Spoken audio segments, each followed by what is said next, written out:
Let's all say amen. Good morning, church. All the saints of God have gathered together to bow down before the Lord, to enter into his courts and to render praise, expressions of thanksgiving. We are people who are grateful for all that God has done. And if you have your Bible, I want you to turn with me to the Gospel according to Mark. We are coming to an end of the first chapter. And we've been continuously looking at this theme from various vantage points. How to launch a dynamic ministry. Powerful question. We don't want to simply launch a ministry, but we want to launch an impactful and impacting ministry. And therefore, it must be dynamic. In other words, we must allow the Spirit of Christ to rule in us and to guide our steps in order that we may engage in good works that ultimate in bringing glory and honor to Him. Notice, if you will, the world in which we live. Think about it for just a moment. This world in which we live. You know, there's a lot of unrest and uncertainty in our land. Amen. And in the world. That's right. For we live in a paradoxical world. A world that we can hardly distinguish between up and down. Half the time we don't know whether we're going or coming. A paradoxical world where both good and bad are on open display. Everywhere you turn, everywhere you look, you see beauty in this world. For there is splendor in the handiwork of God. But just as we see beauty, we also see a world that is corrupt. That's right. In this world, we see so much love. But yet, we also see a demonstration of so much hate. That's a paradox. We crave to live, yet we know so much death. We're confused. We're perplexed on every hand, and many times we seem to want to run and take cover and shelter because of the paradoxical world in which we live. Is there an answer? Is there hope for those who are searching for relief? For those who are hungry and need to be fed, those who are thirsty need to be quenched, those who are naked and need to be clothed, where is the love? We're surrounded by those who desire more, yet deprive so many. We live in a country that can be characterized as a land of plenty, yet many starve. Paradoxical world. We desire peace, yet there is wars and rumors of war at every turn. Our world, we seek health, yet there is so much sickness in this land.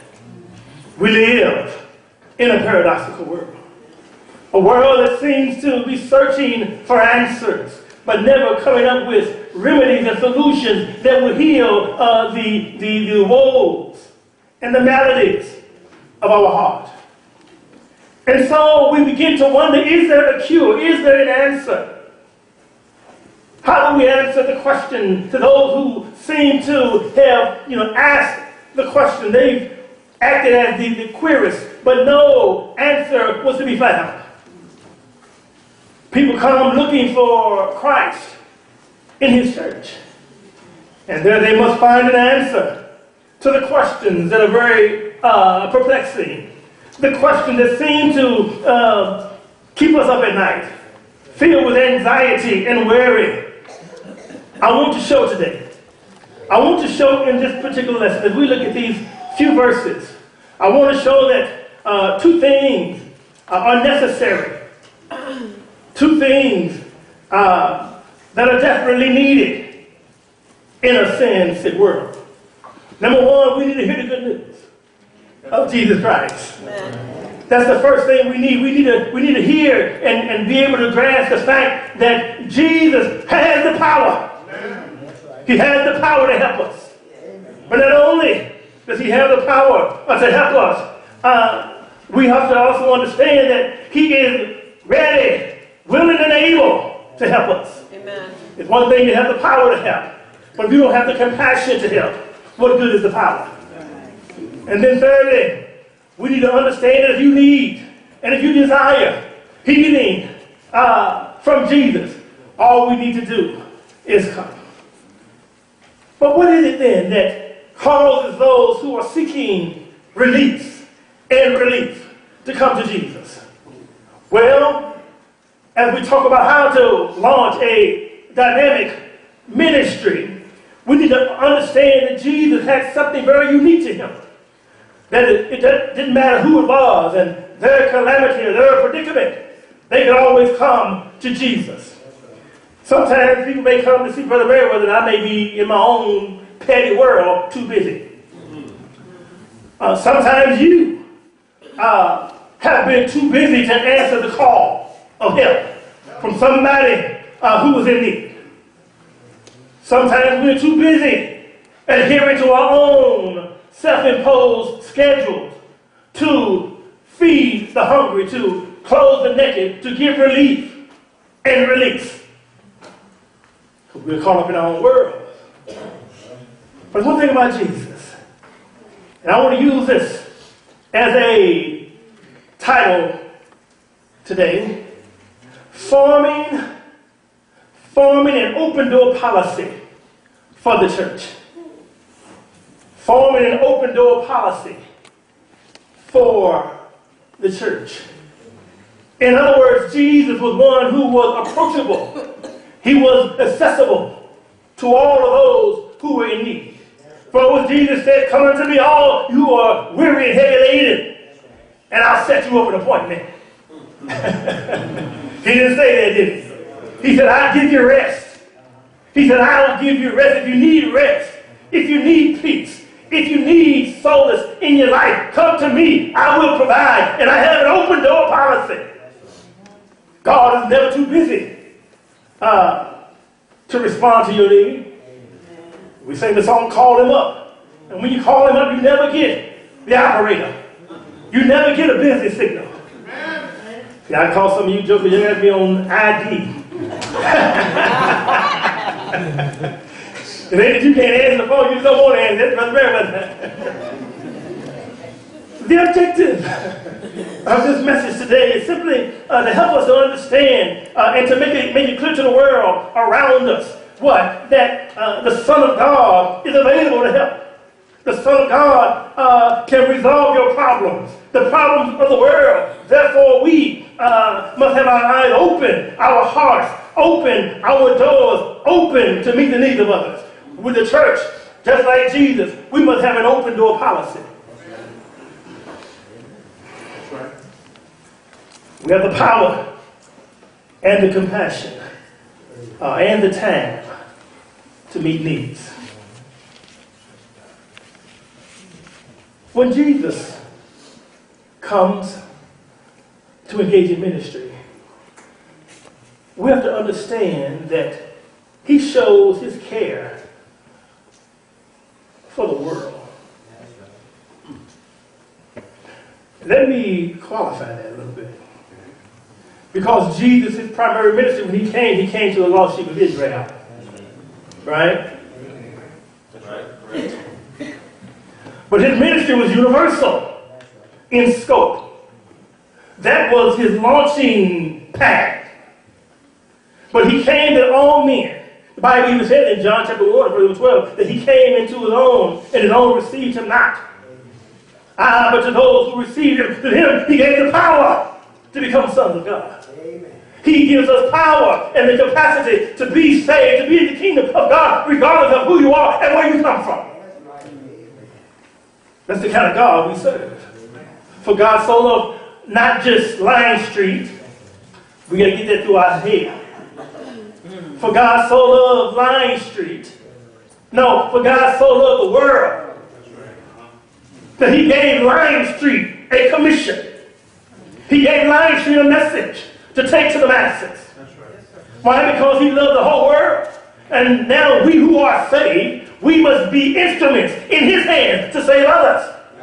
That becomes the mission statement. That becomes the quest that every believer embraces wholeheartedly, full-throated support to the kingdom agenda. And so therefore, he cares for the whole world. And now I would like to invite you to look at this text for just a moment. Now the passage that was read in your hearing was verse 32 through 34, correct? Last week we looked at verse 29 through 31. Well, I'm going to go back to 29 and read that whole statement so we can make sure we have a contextual setting so we don't get anything skewed as we go through this lesson today. Number one, we see in verse 29, the Bible says, "Then forthwith, when they were come out of the synagogue, they entered into the house of Simon and Andrew with James and John. But Peter's wife's mother lay sick with a fever, and Anna immediately they tell him of her." They told Jesus about the woman, right? "And he came and took her by the hand and lifted her up. And immediately the fever left her, and she ministered unto them." That's what we looked at last week. And we said that she was incapacitated, unable to engage in ministry because she was sick. And we made the application that so many times, good old church folk, us who believe in God, love God, but sometimes there are sicknesses in our hearts, in our lives, in our homes, cancerous symptoms and whatever. I'm not trying to expound your particular situation. This transcends health. This transcends just the physical arena. Because sometimes we're seeing sick. Sometimes we are encumbered and heavy laden with burdens, anxieties, and pressures in our lives, and it overwhelms us. Such to the point, I want to do good, I want to minister, but you know what? I'm so caught up in this issue. I'm so caught up in this sickness. I'm so caught up in my financial situation. I'm so caught up in my husband or wife or girlfriend or boyfriend issues. And I can't really get it together. I can't think straight to give full-throated support to this, that, or the other ministry in the church.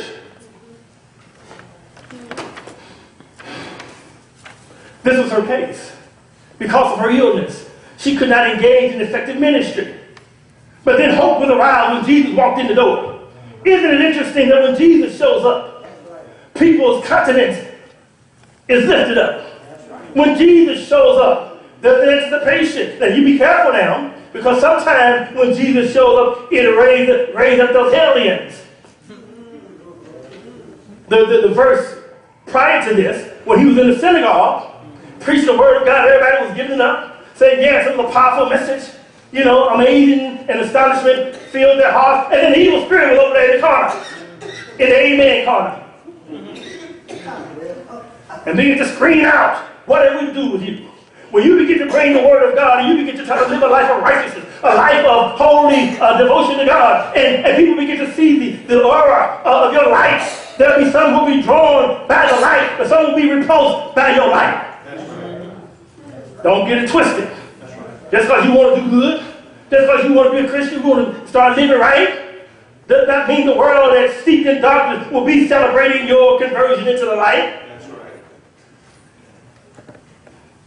But then we move to when Jesus was a compassionate hand, clue, a compassionate hand. He came alongside of her in her condition.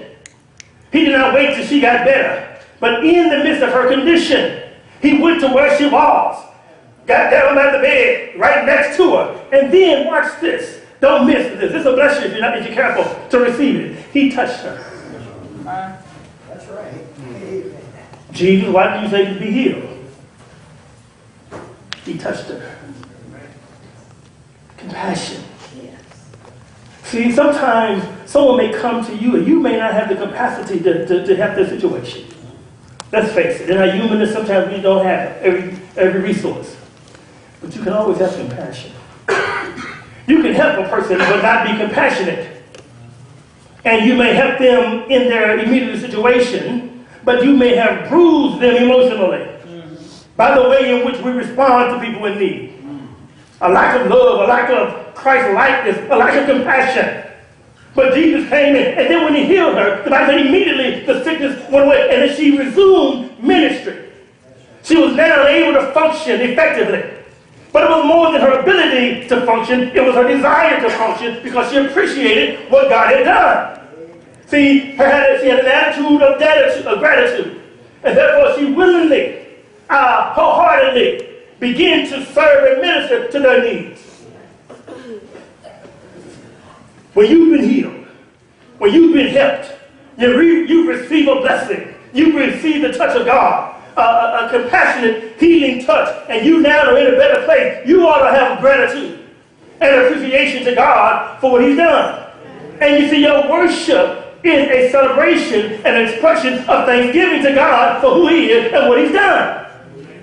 But when we leave this place, we ought to have an open hand to serve others. I mean, God has served you. What person in here can say that you became a Christian 100% based on your own prowess? There was somebody who taught you, someone who shared the word, somebody was praying for you, someone was doing something that caused you to turn toward God. Now, what are you doing to help others to turn toward God? Keep those things in your mind as we pursue this passage. So he cares for the whole world. The first thing I want to give you when we look at this text in verse number 32, now as we begin to deal with the immediate context of our message today, 32 says what? It says, and at even when the sun did set, they brought unto him all that were diseased, and them that were possessed with devils. And all the city was gathered together at the door. And he healed many that were sick of divers diseases, and cast out many devils, and suffered not the devils to speak, because they knew him. Now, the first thing I want to say in this message, in terms of how do we form an open door policy, let's look at the model that Jesus has already left for us. Does that make sense? The Bible says, when it was evening time, the sun had gone down, and then they began to bring the people to Jesus. The first thing we see is that Jesus is approachable any time of the day. Any time is the right time to come to Jesus. There may be some in this audience right now contemplating coming to Jesus, but you don't think it's the right time. I can remember when the apostles were speaking to Agrippa, and the apostle Paul had given a thorough presentation of the gospel. And Agrippa said, "Man, what you saying still sounds good. You know, I can see myself being a part of that. I can see myself embracing this message. You almost had me. Almost had me. I was ready to come on in. Can I talk?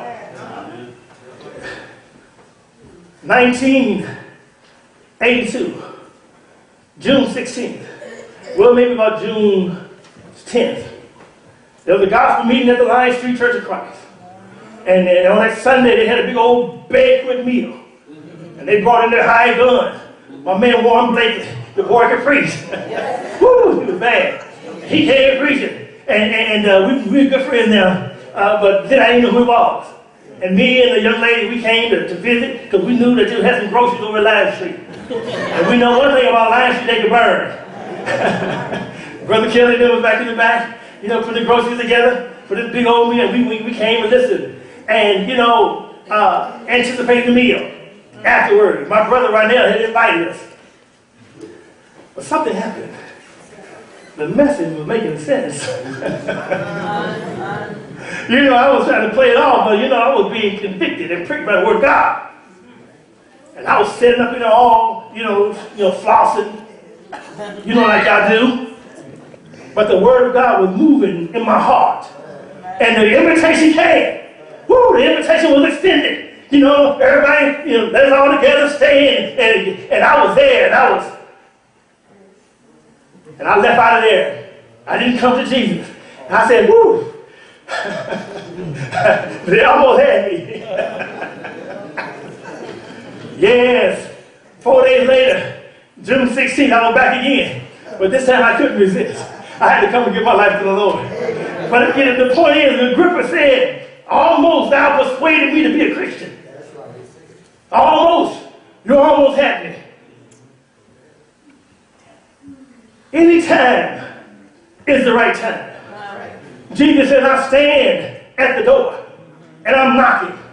He's knocking on the door even as I speak. I don't know, again, who I'm preaching to. I don't know who needs to come to Jesus. But we know one thing, that Jesus has the power to wash away your sins. He has the capacity and the compassion to deal with your situation.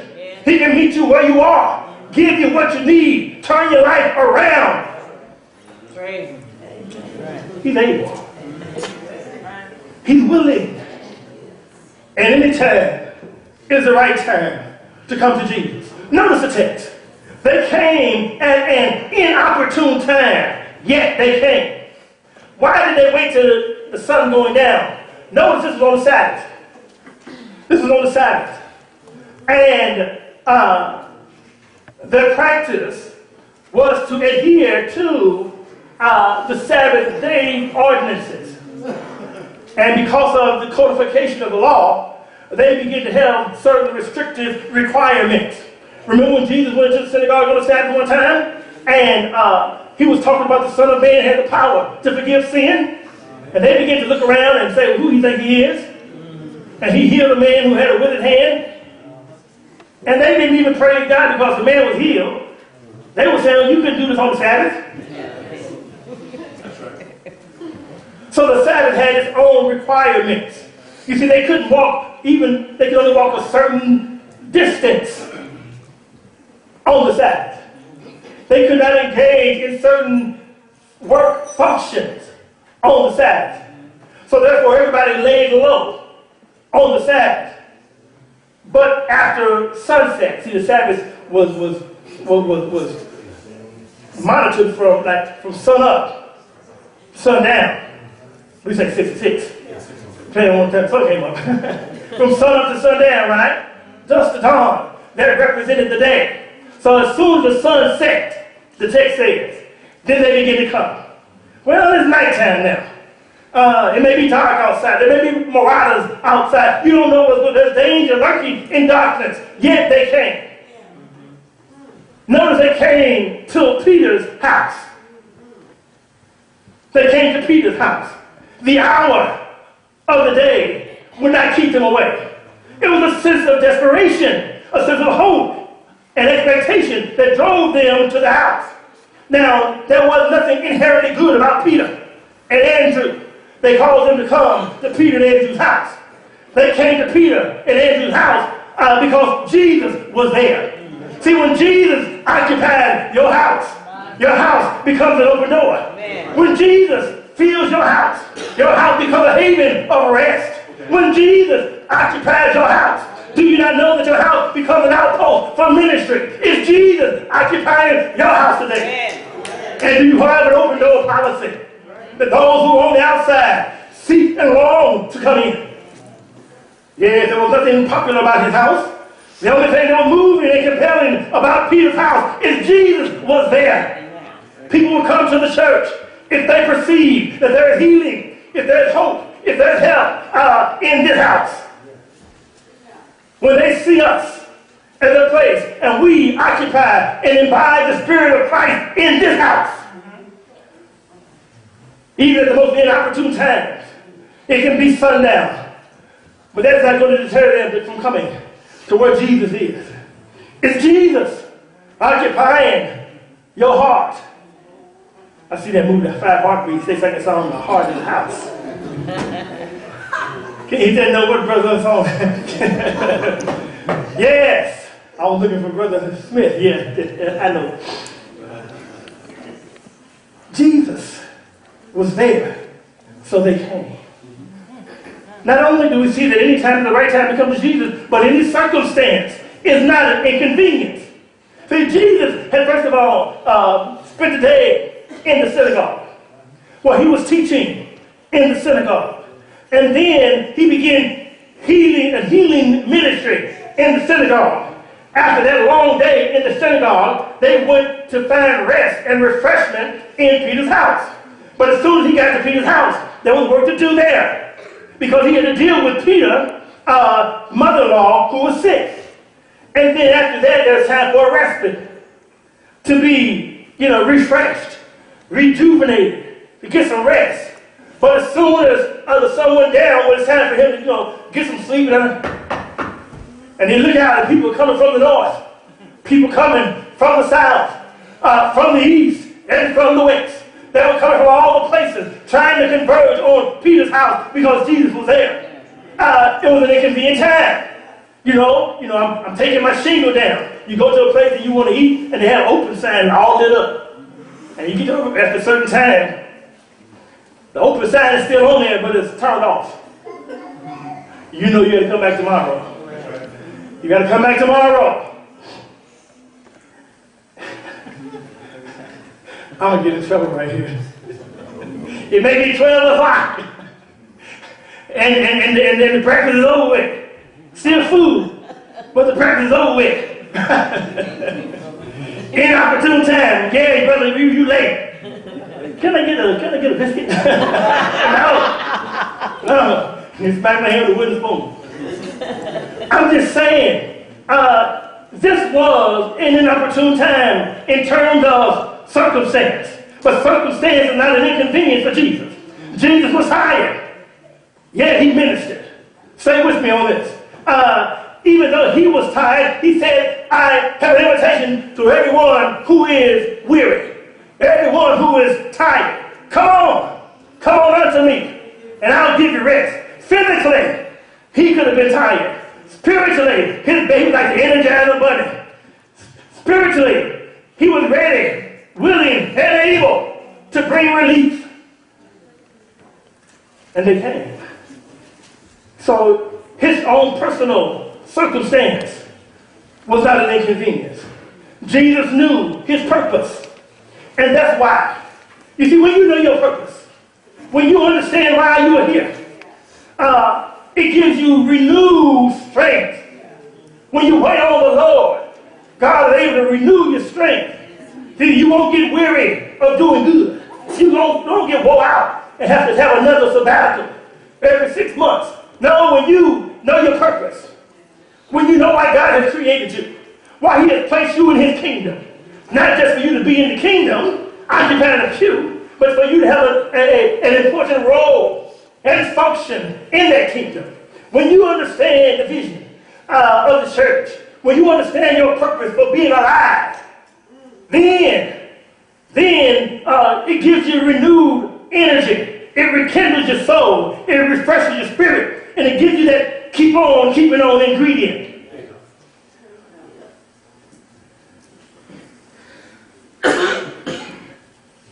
He knew his purpose. The Bible tells us in Luke 4:18, he said, the Spirit of the Lord is upon me. Why? Because he has anointed me to preach the gospel to the poor. He has sent me to heal the brokenhearted, to preach deliverance to the captive, and to recover the sight to the blind. That's why I'm here. I'm here to set at liberty those who are bruised. I've got work to do. And as long as I understand my purpose, as long as we understand our purpose, we'll be able to keep on keeping on. Being steadfast, unmovable, always abounding in the work of the Lord. Why? Because we know that our labor is not in vain in the Lord. We go the extra mile. We look at opportunities to empower, to impact for Jesus.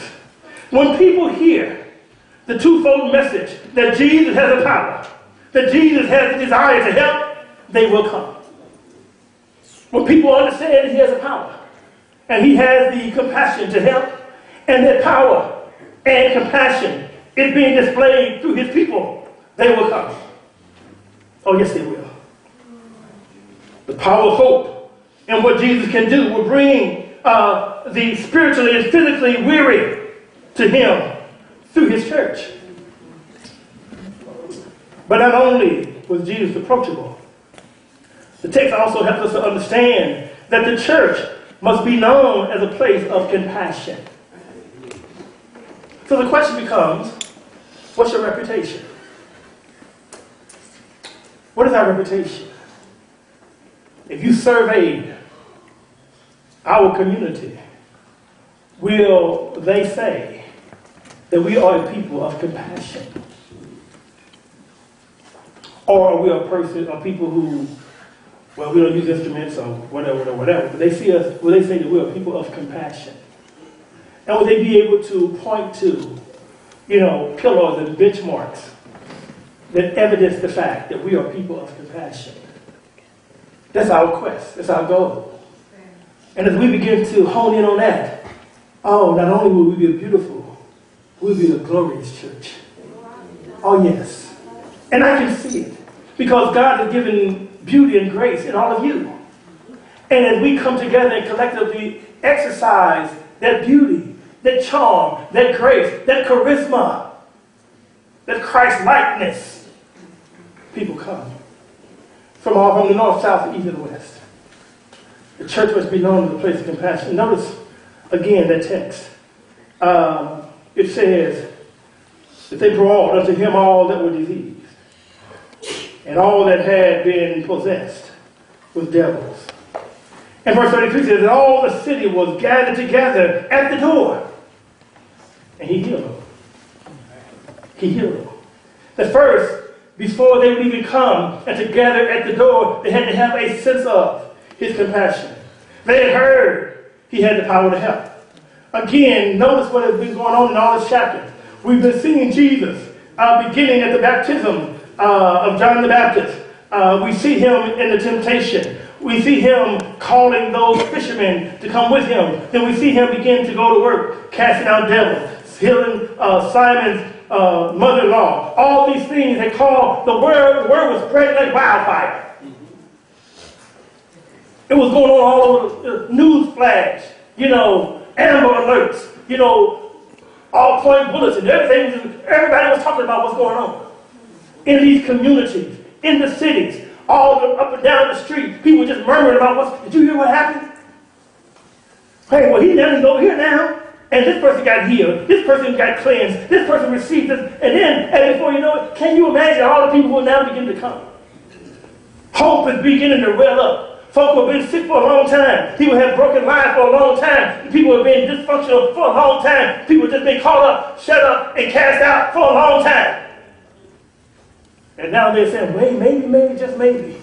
What he did for them, he can do for me. See, that's why it's important for you to learn how to tell your story. You got to tell your story. For when you begin to tell your story, you begin to give hope to other people. If you're able to put yourself as exhibit A, what God can do for you. This is what he did for me. He can do it for you. Tell your story. Notice this. They heard he had the power to help. The Bible also helps us understand that Jesus, in Matthew chapter 9, verse 6, he showed that Jesus had the power to heal. He had the power to forgive sin. He has the power to cleanse. He has the power to deal with whatever your situation. I don't know your situation.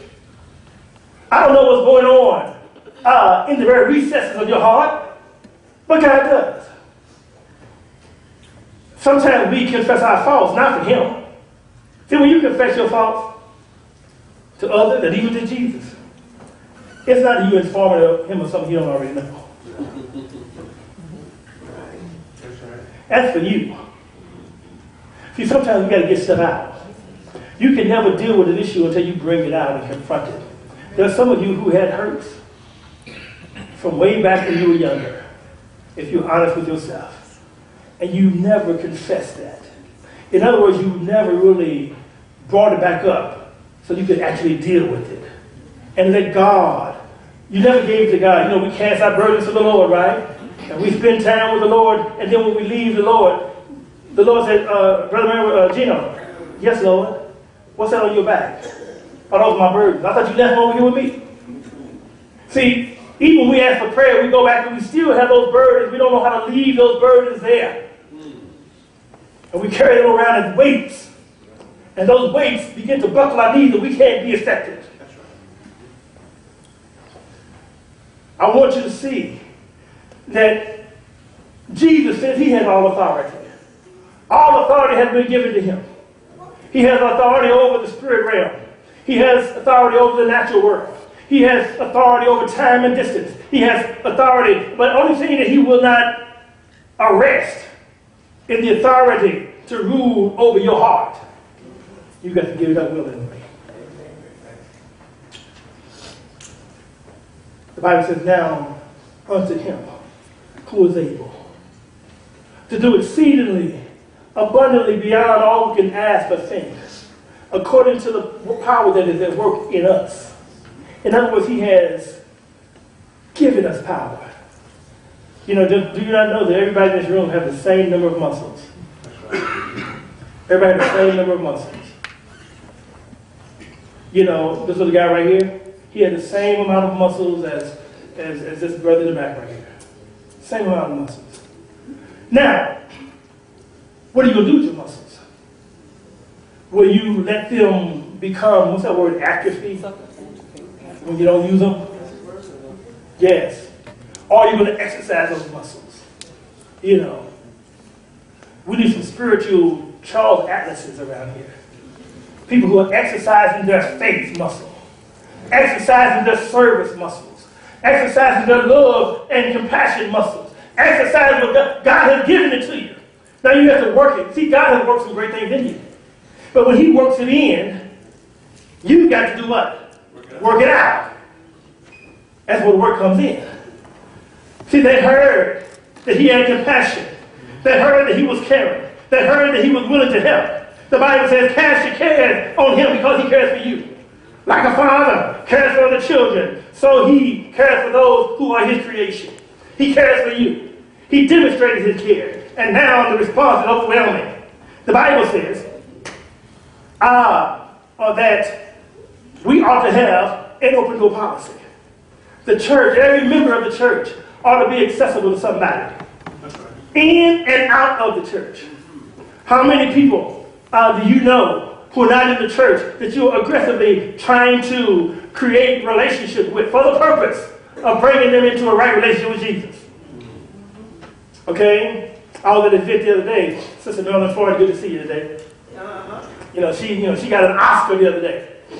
Oh, yes. She got an Oscar the other day, and we went down to be a part of that experience. And but it was a whole lot of folk down there. You know, a lot of people were there from different walks of life. People who were community activist kind of people.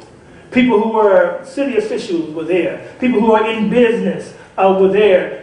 From every strata, economic and social strata, they were all there. And there were some Christians there too. But the question is, the riveting question is, what are we doing to engage and to insert ourselves into that mainframe so that we can begin to exact influence on that community as well? See, everything that we do must be intentional. See, Jesus came for the intentional pursuit of lost people. Jesus had an open door policy. See, verse number 33 says what? It says, and all the city gathered together at the door. At the door. The door. Is it going to remain shut? Or will the door be open? Jesus answered the question for us. But now you need to answer the question for yourself. See, the Bible says, as a result of them coming and gathering at the door, that he healed many. He delivered many. Why? Because he had an open door policy. The door didn't remain shut. He opened the door and let them in. Or he can't go where they were. When people come to you, do you have an open door policy? Or is our doors closed? Or our doors closed? Notice this. If the Spirit of the Lord is upon you, and He has given you a commission, and we are to preach the acceptable year of the Lord's favor, then people will see His power being executed in us. That's right. As I hasten to close, let me just say this. They saw Him, and they found Him.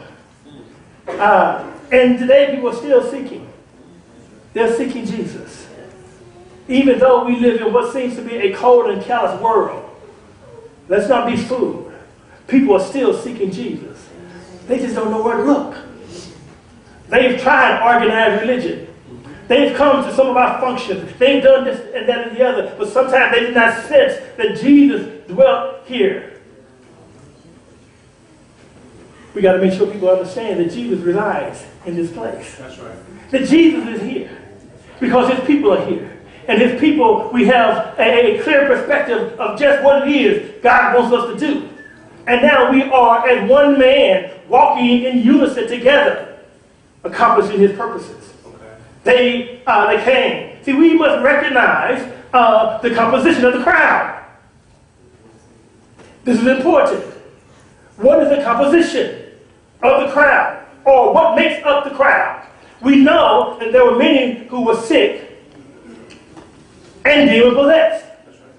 They were part of the crowd, but that was not all of the crowd. See, because there were some people who brought those who were sick. You get that? That's right. So look at this. There were the sick, those who were in need of healing. But then there was also family and friends, those who brought them to receive. See, when you get some healing and you get some good favor in your life, there are other people in your family who will be impacted by that as well. You allow God to get your life together and take away some of your dysfunctionality, to put you on solid foundation, to give you a path and a purpose in life, and you begin to, like a river that flows in a dry valley. That river begins, every riverbank, we see greenery begin to grow up around it. Why? Because in the water there's life. In the Spirit there's life. In the person who has received the Spirit of Christ, there is life. And life ought to spring up when God blesses you. Those around you ought to receive and experience the blessing. Amen. Yes, the composition. The sick, the family, and the friends of the sick were there. But also the observers were there. Those who perhaps weren't sick, wasn't trying to bring anybody who was sick. They were just checking it out. Because sometimes there are people just want to check you out. There may be people here today, I don't know who I'm preaching to. Sometimes you just want to check stuff out.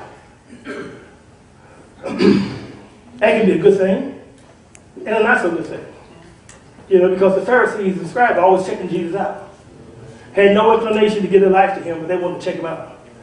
With an ulterior motive to see if they can trap Him. There were others who were checking Him out because they were seeking answers. And they were wondering, maybe, just maybe, He's the one. I don't try to judge who's who. We have to be who we are. Jesus opened the door and went there and observed all of those who were there and began to address them in their need. Some witnessed the power of Jesus in the lives of others, but never find power in themselves. Isn't it interesting that some people can be around the church and they can see you get your blessing, and I can see you get your blessing, and over yonder you get your blessing, but I never get a blessing. I never receive the transforming power of Jesus because I have not gone full-throated support and commitment to Him. Try it. You may like it. You see, God's grace is no respecter of person. God's grace is no respecter of person. If you want God's grace, you can have it. Amen. If you want salvation, you can have it. If you want peace, you can have it. If you want joy, you can have it. If you want love, you can have it. It does not matter what you want. If you want it bad enough and know where to go get it, you can have it. But you see, if you want love, in order to open your hand to receive love, you got to also open your hand to get rid of that malice, hatred, and envy, and selfishness, and conceit, and all backbiting, and backstabbing all out of your hands and out of your heart. We, like Jesus, must always be there, ready and willing and able to serve. See, notice verse 34 as we continue to go through. I want to make sure that we look at the passage. So everything I say is a response to what we see in this passage. The Bible says, and he healed many that were sick of divers diseases, all kind of diseases. Okay, not just one thing, all kind of diseases. And cast out many devils, and suffered not the devil to speak, because they knew who he was. They knew him. See, power and compassion results in dynamic ministry. Power, that's the ingredients, folks. Power, you can have the ability to do a lot of things. And the compassion. If you don't care, who's that who said, we don't care how much you know unless we know how much you care? You can have power, but if you don't have a display of compassion, it does not equal dynamic ministry. You can have compassion, but no power. You need power and compassion. Let's see what happens. You see, he demonstrated his messiahship by manifesting his power and compassion overall. He can and will heal the sick. In other words, he can deal with your physical needs. Everybody has physical needs. Everybody in here. You know people who have physical needs. It could be monetarily, food and shelter, health and wellness.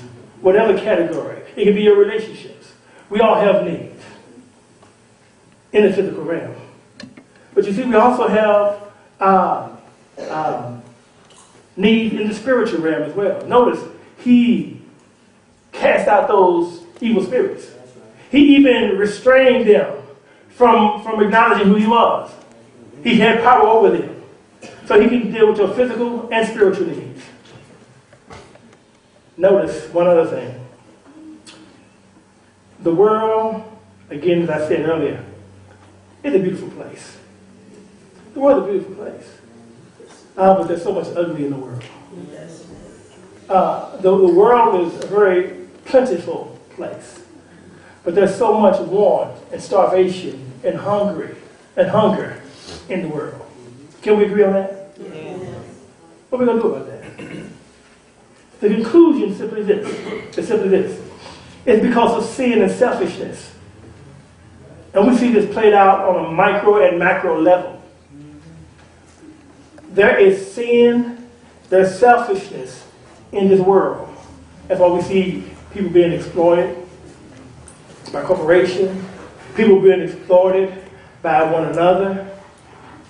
But there's also selfishness and sin in each and every one of us. There's no one who is not guilty of selfishness in some way. But the remedy to selfishness, the remedy to conceit, is to be all in for Jesus. I don't know what you're involved in, what ministry you're involved in. But I challenge each and every one of us to rethink the ministry that we're currently in and ask yourself, how dedicated am I to that particular ministry? Am I giving full attention and support to this ministry? Am I allowing God to wake me up at 4 o'clock in the morning with an idea as to how to further this ministry? Is this ministry, does it burn in you, and every waking up you always calling different people, saying, how can we do this better? How can we do that better?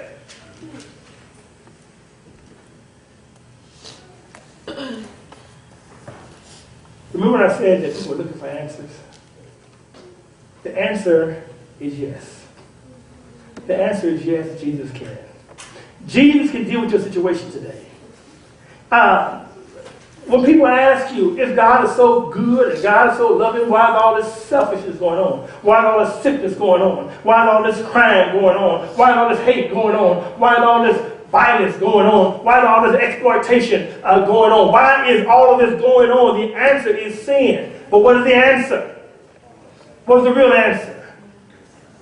I'm going to tell you what it is as we close. Our answer is yes, there is a Savior. There is a Savior with power. He's a Savior with power to heal and deliver and to set free those who are incarcerated in whatever chains you're shackled in. And his name is Jesus. Jesus can fix it. Do you believe that he can fix it? Amen. Are you willing to let other people know that he can fix it? Now, what is your explanation? My explanation to them is, Luke 19:10 says, the Son of Man came to seek and save the lost. He came for the purpose of seeking out those who are lost. Our purpose, yes, church, our purpose is to seek and to save the lost. Why? Because God so loved the world that he gave his only begotten Son. And we know that passage, John 3:16. Whosoever believes in him shall not, perish but have everlasting life. But the real kicker is verse 17. See, the Son of Man did not come to judge the world, condemn the world, because the world is already condemned. He came that through him, the world might be what? Saved. That's why he came. World already shot. But he came to give us a shot.